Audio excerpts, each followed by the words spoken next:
भारताची कर्णधार मिताली राज महिलांच्या वनडे क्रिकेटच्या इतिहासामध्ये सर्वाधिक धावा करणारी फलंदाज ठरली आहे। तसंच महिलांच्या वनडेमध्ये 6000 धावांचा पल्ला ओलांडणारी पहिली फलंदाज असा मानही तिने मिळवलाय। इंग्लंडमधल्या महिला विश्वचषकामध्ये मितालीनं ऑस्ट्रेलिया विरुद्धच्या सामन्यामध्ये 34वी धाव घेतली आणि इंग्लंडच्या शार्लोट एडवर्ड्सच्या नावावरती सर्वाधिक 5992 धावांचा विक्रम इतिहास जमा केला।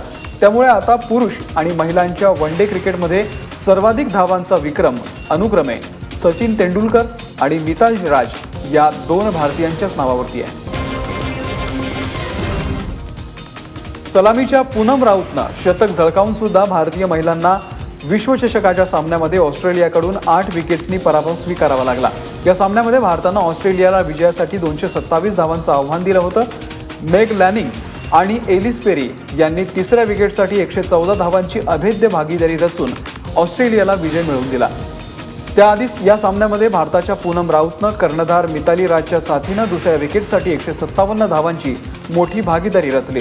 पूनम आणि मिताली बाद झाल्यावरती भारतीय संघाला 50 षटकांमध्ये 7 बाद 226 धावांचीच मजल मारता आली।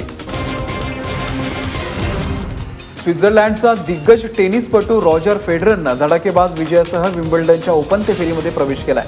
विशेष म्हणजे ज्या खेळाडूविरुद्ध गेल्या वर्षी विम्बल्डनच्या उपांत्य फेरीमध्ये त्याला पराभव पत्करावा लागला होता, त्याच कॅनडाच्या मिलोस राओनिकला नमवून फेडररनं त्याचा वचपा काढलाय। सरळ 3 सेटमध्ये बाजी मारताना फेडररनं राओनिकचा 6-4, 6-2, 7-6 असा पराभव केलाय। तिकडे दुसरीकडे ब्रिटनचा अँडी मरे आणि सर्बियाचा नोवाक जोकोविच या दोन खेळाडूंचं आव्हान उपांत्यपूर्व फेरीमध्ये संपुष्टात आलंय। खांदा दुखापतीशी झुंजत असलेल्या जोकोविचला वेदनांमुळे सामना अर्धवट सोडावा लागला। त्यामुळे त्याचा प्रतिस्पर्धी बार्डिकचा उपांत्य फेरीमध्ये सहज प्रवेश झाला।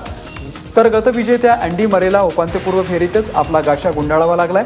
5 सेटपर्यंत रंगलेल्या सामन्यामध्ये अमेरिकेच्या सॅम क्युरे यानं 3-6, 6-4, 6-7, 6-1, 6-1 असा सरळ विजय मिळवला।